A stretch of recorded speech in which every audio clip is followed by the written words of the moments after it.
In war, the general receives his commands from the sovereign.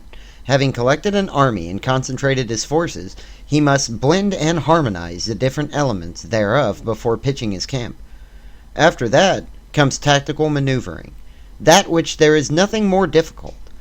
The difficulty of tactical maneuvering consists in turning the devious into the direct, and misfortune into gain, thus to take a long and circuitous route, after enticing the enemy out of the way, and those starting after him to contrive to reach the goal before him, shows knowledge of the artifice of deviation.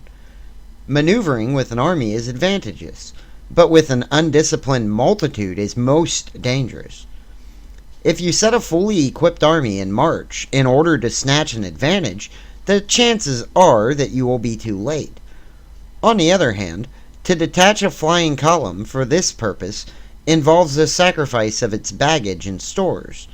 Thus, if you order your men to roll up their buff coats and make forced marches without halting day or night, covering double the usual distance at a stretch, doing 100 li in order to wrest an advantage, the leaders of all your 3 divisions will fall into the hands of the enemy. The stronger men will be in your front, the jaded ones will fall behind, and on this plan, only 1/10 of your army will reach its destination. If you march 50 li in order to outmaneuver the enemy, you will lose the leader of your first division, and only half of your force will reach the goal. If you march 30 li with the same objective, 2/3 of your army will arrive. We may take it then that an army without its baggage train is lost. Without provisions, it is lost. Without basis of supply, it is lost. We cannot enter into alliances until we are acquainted with the designs of our neighbors. We are not fit to lead an army on the march unless we are familiar with the face of the country, its mountains and forests, its pitfalls and precipices, its marshes and swamps. We shall be unable to turn natural advantage to account unless we make use of local guides. In war, practice dissimulation, and you will succeed. Whether to concentrate or to divide your troops must be decided by the circumstances. Let your rapidity be that of the wind, your compactness that of the forest. In raiding and plundering, be like fire. In immovability, like a mountain. Let your plans be dark and impenetrable as night, and when you move, fall into a thunderbolt. When you plunder a countryside, let the spoil be divided amongst your men. When you capture new territory, cut it up into allotments for the benefit of the soldiery. Ponder and deliberate before you make a move. He will conquer who has learned the artifice of deviation. Such is the art of maneuvering.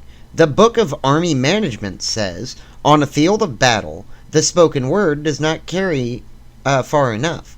Hence the institution of gongs and drums. Nor can ordinary objects be seen clearly enough. Hence the institution of banners and flags. Gongs and drums, banners and flags, are means whereby the ears and eyes of the host may be focused on one particular point, the host thus forming a single united body. Is it impossible either for the brave to advance alone, or for the cowardly to retreat alone? This is the art of handling large masses of men.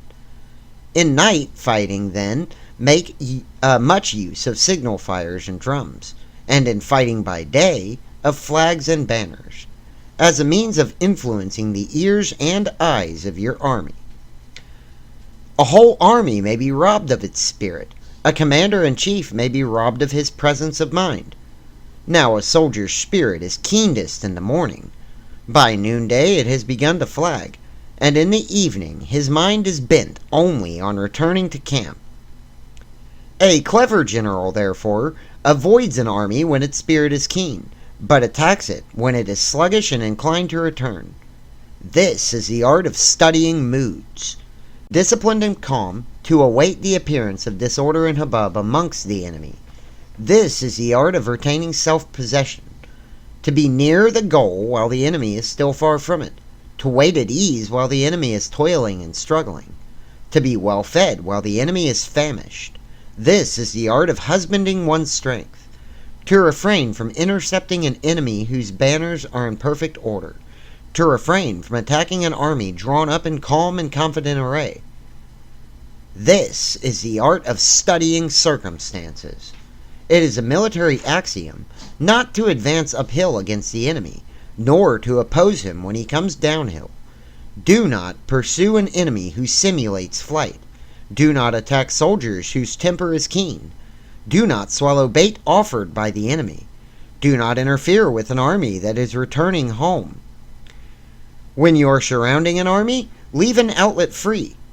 Do not press a desperate foe too hard. Such is the art of warfare. Alright, I'll see you next time. Bye.